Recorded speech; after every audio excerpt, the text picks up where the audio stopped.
You learn typically that about 15, 20, sometimes 25 minutes, Christians get defensive, they get angry, some get hostile. And then I'll ask audiences, I'll say things like, why do you think you got so defensive? And pretty quickly somebody says, when we don't know what we believe and why, and somebody presses us, it's human nature to get defensive.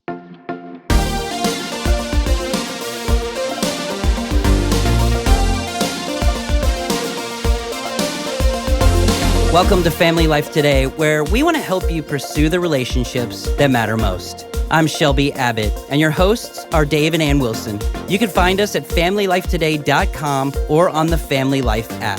This is Family Life Today.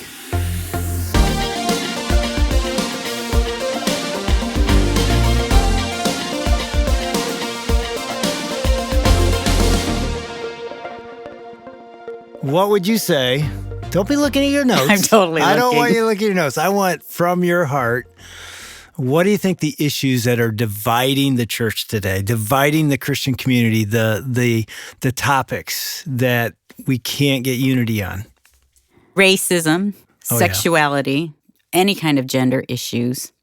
Those are the ones that come to my mind right off the bat. Definition of marriage. Yes. First time in 4,000 years, we have a new definition of marriage. Yeah, I don't know. There's probably several others, but I knew you'd probably say the same thing. As a pastor, what does it make you feel? No, you're not allowed to ask me a question. No, I am. No, I'm only asking you a question. What's it make you feel, though, as a pastor, when those issues are at the forefront of people's minds? My first thought is 30 years as a pastor, it's harder now than it ever was. I mean, it's always been difficult, and there's always issues, no question, for the last 30, 40, 50 years. But the last 10 and the last 5, I can't tell you the number of pastors I've talked to that said, I am exhausted. I just sort of want to quit. Because every day I'm wrestling with people that cannot get along. They have absolutely different opinions on very important issues, and they can't talk about it. So we need a book, or we need authority. We need an expert. We need a friend. And we've got a friend. I like that. We need a friend. Sean McDowell is back at Family Life Today. Welcome back, Sean. It's always good to be back with you guys. Thanks. I mean, obviously, you've wrestled with these issues, not just as a man and a husband and a dad and a teacher. And tell our audience what you do. You teach high school and college kids, right? Yeah, so I'm a full-time professor in a grad program at Talbot School of Theology, teach an undergrad class at Biola, and still one high school class at a private Christian school. Oh, really? Yeah. Between the both of those, what do you like the most? You know what? That's a tough question. I like them for different reasons. My grad students show up hungry, ready to learn because they're paying their own way. If I stop 5 minutes early, they're like, hey, you're still on the clock, man. I'm paying for this. High school students don't show up with that attitude, but they're just in the middle of asking questions. Who am I? What do I believe? What's my life about? So they're just so much more impressionable in that sense. You delve into these topics in the classroom. And on your YouTube channel. I do, yeah. Yeah, I love what you do on your YouTube channel, because sometimes you will almost, don't you walk into classroom sometimes pretending to be an atheist? So not so much in my classroom, but I do this sometimes when I speak in different audiences. And I'll always tell people now that I'm a Christian and I'm going to role play. Oh, okay. I haven't always in the past, but I decided to do that moving forward. I think it helps frame it better. And then you just start taking questions and giving challenges. And I did this yesterday, in fact. You learn typically that about 15, 20, sometimes 25 minutes, Christians get defensive, they get angry, some get hostile. And then I'll ask audiences, I'll say things like, I'll take the glasses off and we debrief, and I'll say, why do you think you got so defensive? And pretty quickly somebody says, when we don't know what we believe and why, and somebody presses us, it's human nature to get defensive.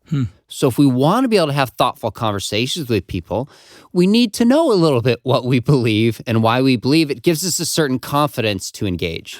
Give us an example of what you would say that would create that anger in a student.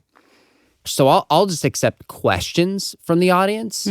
And so they'll be asking me, role-playing an atheist, what do you think about Jesus? Can you be good without God? What about evolution?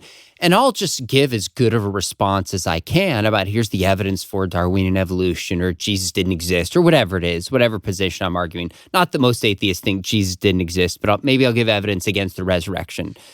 And I think pretty quickly what happens is when people realize they have a question and the atheist role play is smarter than they thought, they don't have much depth to go beyond that and just get visibly frustrated. So it's not a particular thing. Yeah.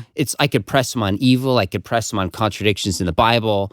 Most people don't have a lot of depth on those issues. And so they get frustrated when someone presses them. So obviously one of the reasons you've written 15 books and counting. Yeah. I'm sure there's a lot more coming about a lot of different topics. Today we're going to talk about the Rebel's Manifesto. And the subtitle is Choosing Truth, Real Justice, and Love Amid the Noise of Today's World. So obviously what we opened up with, all these issues that are dividing the church, you decided, I got to write about that. What were you thinking? Why a rebel? Well, a couple answers to this. Number one is my first book I wrote, this is an update to a significant update. Yeah, Ethnics. I wrote it in 2005, so it came out in 2006. This is before social media. This is before the debate about vaccines. I mean, so many issues have changed. One is I just wanted to update that because there's so many new issues and it's a new generation. It's not millennials, it's now Gen Zers. But the other piece was I started thinking about what does it mean to be a rebel? Like typically when you think of rebel, we had a chat before, you think about like rock music, whether it's the dress, whether it's the lyrics, the sound, it kind of represents being a contrarian, right? So in the 60s against, maybe against certain kinds of war that were starting into the 70s, you have racial injustice, people rocking against, et cetera. Well, what does it mean to be a contrarian today when everybody has a voice and everybody has a microphone? So what's happened is not just the rock star who's yelling. Everybody's yelling in caps on Twitter, on TikTok, on you name it to try to get attention. So it's actually the rebel who says, you know what, I'm not going to play that game. I'm going to find common ground. I'm going to believe the best in you. I'm going to reach across the aisle and try to have conversations on the thorniest issues that are out there. I've actually found that's rebellious. And frankly, in many ways, that is Christian charity towards people.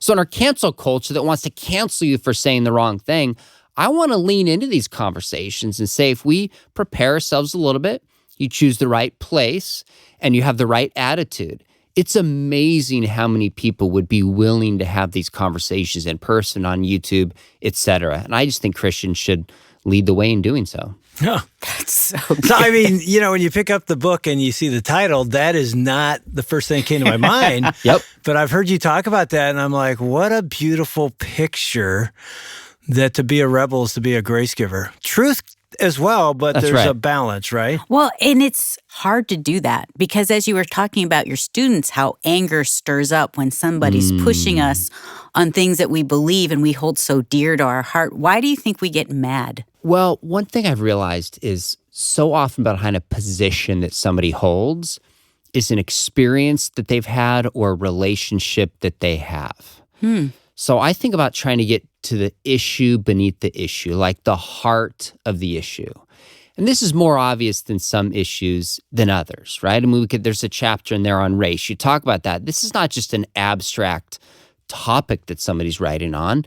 This is very personal to people in different ways. Sure. And so if I disagree with your position, I might not be intending to, but I could be invalidating your relationships, your experience. This is true on issues, say, tied to the environment, tied to gun control. So oftentimes we just debate the issue level without awareness of why do you hold that position? That's a great question. How would changing your position affect your relationships, your job, your self-identity? I mean, there's a proverb that says the purpose in a man's heart or a person's heart is deep, and a person of wisdom draws it out. So I'm often thinking people get upset because there's a deeper issue that's going on. And if we don't get to that, we're never going to make any real progress. Yeah, and it's sometimes hard to get there because often it's covered. That's right. Or camouflaged. I don't know if I'm sure you've heard your dad, Josh McDowell, say this. I was in college when he came to my university, picked him up, and was driving into our campus. And somehow we got in a discussion. He made this comment. Here I am years later. I've never forgot this because I sort of was a skeptic. I always wanted evidence type thing.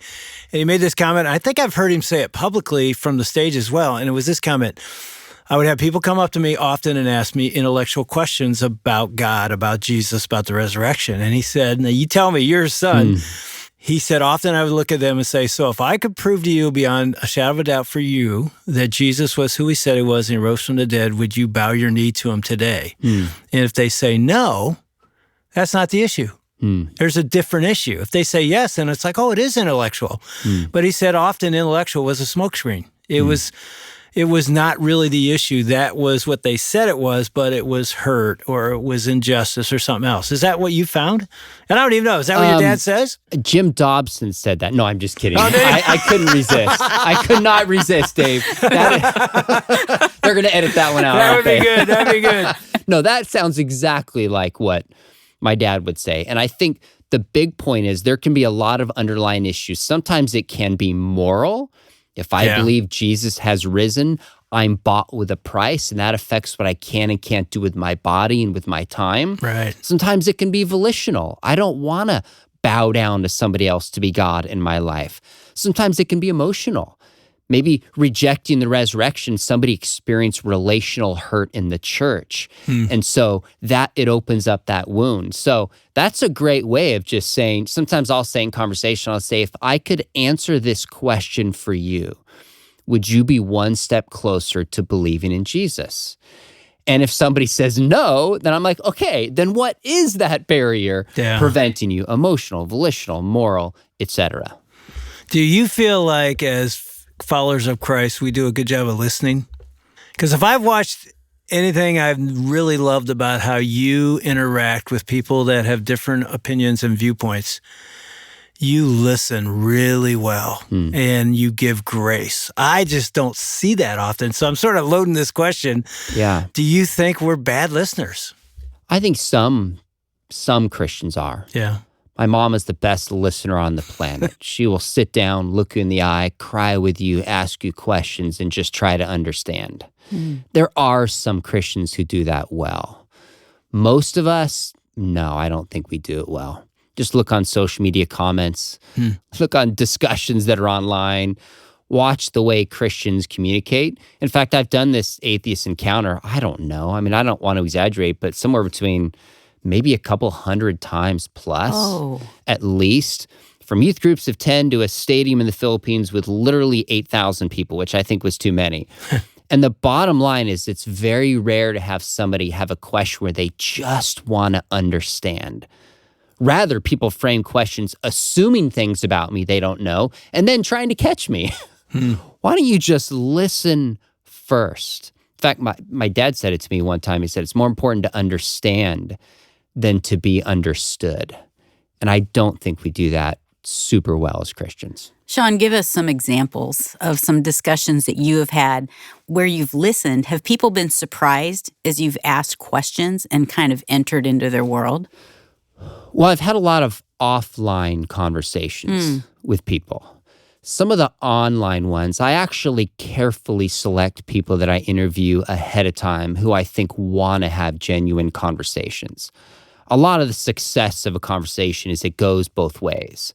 Now, if I'm with somebody who doesn't want to listen, there's ways you can disarm somebody by listening and modeling and just trying to be humble and gracious. But like a recent conversation that I had was with a fellow who reached out to me. He's written for New York Times, I think The Atlantic, MSNBC, described himself, this is his term, an atheist New York media elite. Wow. That was his designation, somewhat tongue-in-cheek. But he reached out and he said, I sense something different about the kind of conversations that you have. You listen to people, you try to find common ground. You believe what you believe, but would you be willing to have a conversation with me? Partly because of my experience with media, it took me a lot of steps to get there. I thought this guy must have an angle, he must have an agenda, which is probably more me than obviously him. Finally did a little research, looked into, I was like, wow, this guy's not only smart, his life experience is about as different from me as you can get. He grew up in Greenwich, which is the heart of really the LGBTQ revolution. And basically, you go back to the 60s, my dad started going against the free love movement. He grew up in the very city in Manhattan where this started. I mean, it's kind of hard to think of more opposing experiences. He said, Sean, 40% of the men that I knew were gay growing up. I didn't know a single evangelical Christian. So just the fact that I interviewed him on my channel, and then I invited him back, I said, why don't you interview me and just ask whatever you'd like to ask an evangelical Christian? It wasn't a debate. It was both those conversations. So brave. I don't know about brave. It was fun. It was interesting. And people are just fascinated by a civil conversation. Yeah. If we listen. It's being a rebel. And well, there you go. And it worked because he is that way too. He's the one who reached out to me, not me reaching out to him. But it's possible and it works. In fact, by the way, I was told on YouTube by some people, hey, this way of reaching out is not going to work. You got to be provocative. You got to be edgy. And I thought, you know what? I think you lose more than you gain by doing that. But that person was wrong. It has worked. There's a lot of people hungry, not everybody, but a lot of people hungry for civil conversation and models how to do so. Well, take that conversation into a kitchen with a mom and dad or a mom or dad with their teenage kid about any one of these issues that you list throughout your book. You're talking about racism and sexuality, judging, you name it. How does a parent step into the world where their son or daughter may have a totally different opinion, even though they've been raised in a Christian home? And Dave, let me give you an example. Let's say your son or daughter comes home from middle school and they say, hey, mom, dad, there are 2 kids in class that identify as furries, which they believe they are identifying as an... You said before we started you weren't going to bring this up for Sean. You were going to give him a break. I'm okay. This is happening in schools today. I've heard many... And a furry is? A person that identifies as an animal. And so the teacher has brought in a litter box to the school. Now, I'm just imagining my son or daughter coming and saying that. My first response is, that's the dumbest thing I've ever heard. Like that would be my response, because that's what I would think. Like, what are you talking about? But that probably may not be the wisest way to react. That's a completely human response. I get it. And there is a time today when crazy stuff happens to call it out for what it is. So my call to be a rebel and generous doesn't mean there's not a time to say, that's crazy, that's ridiculous, and that's wrong. We still need a prophetic voice. Okay. But this sphere is with our kids. So one of the things my dad trained me to do is I view that as an opportunity. I would love it if my kids came home. Because I'd say, because number one, they're interested. They care what I think. Yeah. We're talking about issues that matter. So I'm going to say, hey, let's find some time and talk about this. What do you think? What do the rest of your classmates think? Do you think Scripture says anything about this? Why do you think they're doing that? I'd ask them questions like, hey, what does it mean to be a friend to this person? How have other kids treated them? As a Christian, how can we love them? I mean, that's an opportunity to me.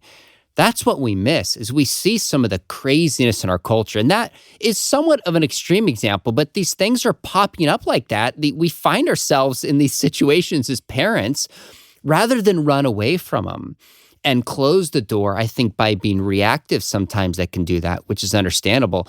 I want to open up the door for conversation. I want to engage and talk with my kids through this. Now, by the way, you said a minute ago, Dave, you said, what if your kid comes to you and believes something different when they're a teenager?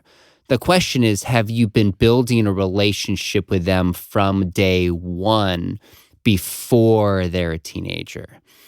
And what I found is if you have that relationship built up, then they're much more likely, not guaranteed, much more likely to engage at that point. And even if they're not, they know in their heart that you love them.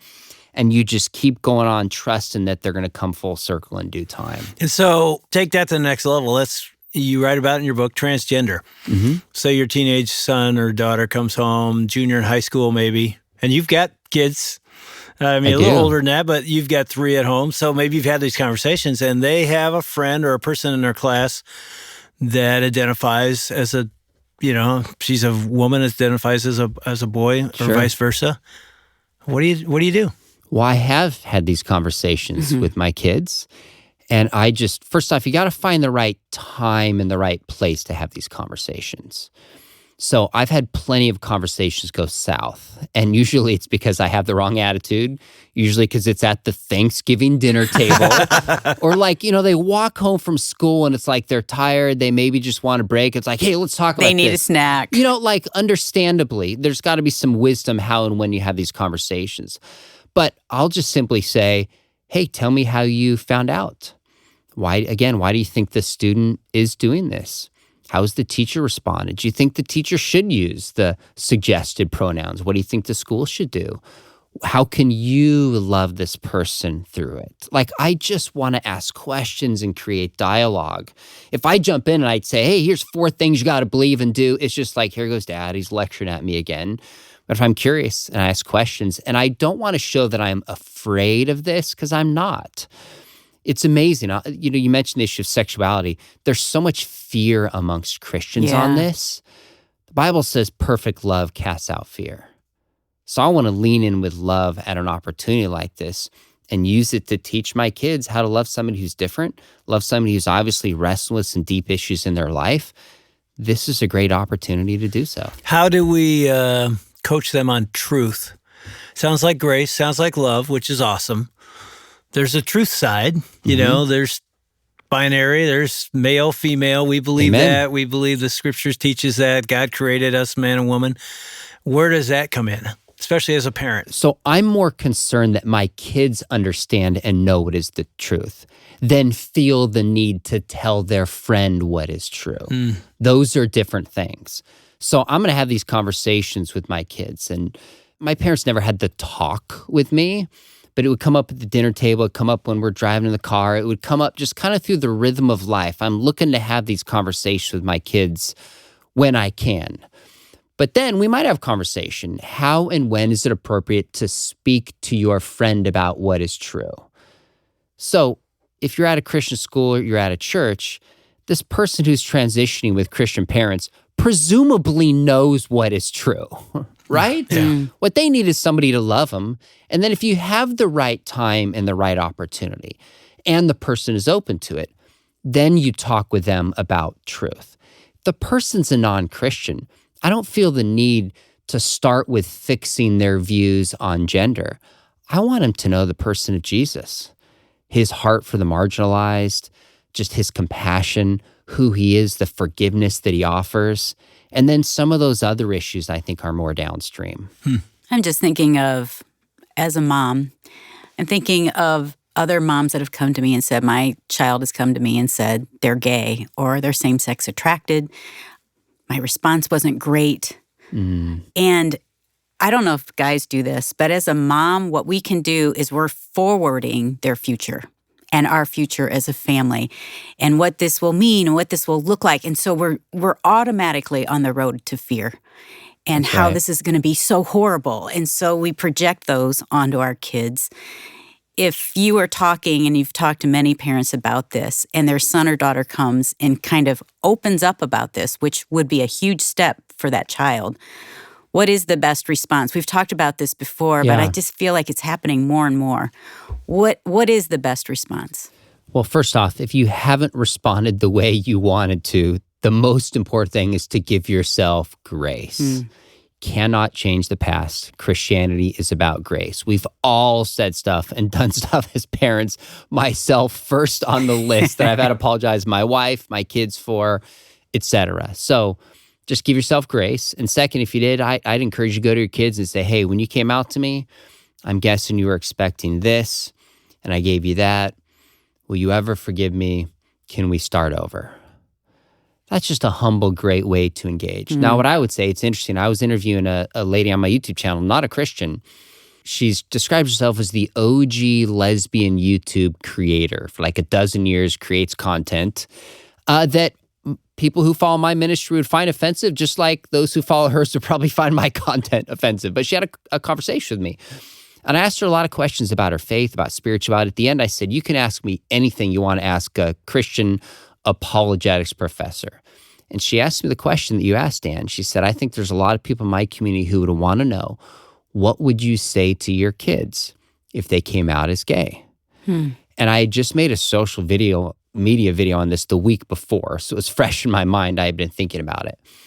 I said, what I would say is, first off, thank you for telling your dad about this.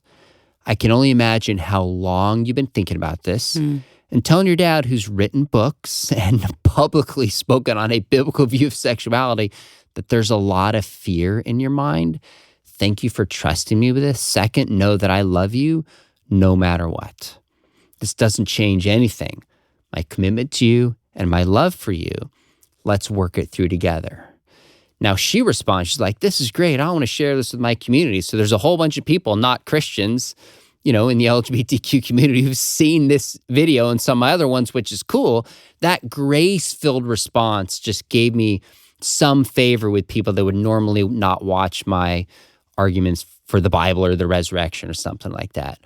But with our kids, that's the starting place. Now, it gets sticky after that, where there's a lot of scenarios where we could break down if it's helpful. But I don't always have the answers, how you balance grace and how you balance truth. But one of my friends, I'll end it with this thought, a good friend of mine who's wrestled this through with his daughter. He's an apologist. He said, what shifted in my mind is at the beginning, I felt the need to convince my daughter of a position. I realized what I need to convince her of is my love. That should frame everything. Yeah.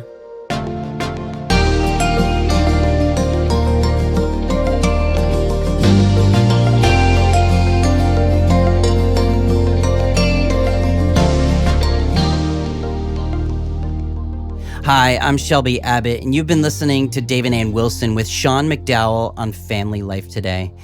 I'm guessing there's a parent or two listening who needs to have a conversation with their kid and apologize. Maybe that's you. And when you do that, your kid may or may not respond well, but acts and words that are drenched in love will probably be remembered by your kids. And that's really what we are aiming for as followers of Jesus Christ, to be a reflection of love, not only to the people who are outside our home, but our kids in our home. Sean McDowell has written a book called A Rebel's Manifesto, Choosing Truth, Real Justice, and Love Amid the Noise of Today's World. You can pick up a copy at FamilyLifeToday.com, or you could give us a call at 800-358-6329 to grab a copy. Again, the number is 800-F as in family, L as in life, and then the word today. We're approaching the end of spring here, and as we roll into the summer months coming up soon, the president of Family Life, David Robbins, wanted to share something important with you. Hey friends, David Robbins here, president of Family Life, and I so appreciate when I get comments from partners like this one. I listen to you every morning at 7:30 on 99.5 on my commute to work. We also recently attended a weekend to remember in Hawaii. Family Life is a real part of our life. And that's why we're here every day, meeting families right where they are. And as a donor-funded ministry, we are teaching the grace and truth of God's word, equipping you to have an impact in your home and in your community, all the while being as honest and authentic as we can possibly be to address the real mess in life that we all face. And as we turn to God, we are about helping you experience God in fresh ways right where you are with your family, in your marriage, and in your relationship. And here's the thing. If you connect with that mission and are drawn to help other people pursue the relationships that matter most, could I ask you to pick up the phone and call or go online and partner with us financially monthly at whatever amount you can? There's no better time to give than this month. We have some incredibly generous people who've set up a matching gift for this month, meaning if you partner with us monthly, your gift will be doubled and go twice as far for an entire year. Your gifts help families connect to the relationships that matter most, especially their relationship with God. Find out more at FamilyLifeToday.com. Yeah, you can go online to FamilyLifeToday.com, or you could give us a call at 800 F as in family, L as in life, and then the word today. Now, coming up tomorrow, Sean McDowell is going to be in the studio again with Dave and Ann Wilson to talk about how we as Christians can get defensive and angry when we're asked about our faith. And he's going to turn that around to help us engage in conversations where we listen well and show empathy. That's tomorrow. On behalf of Dave and Ann Wilson, I'm Shelby Abbott. We'll see you back next time for another edition of Family Life Today.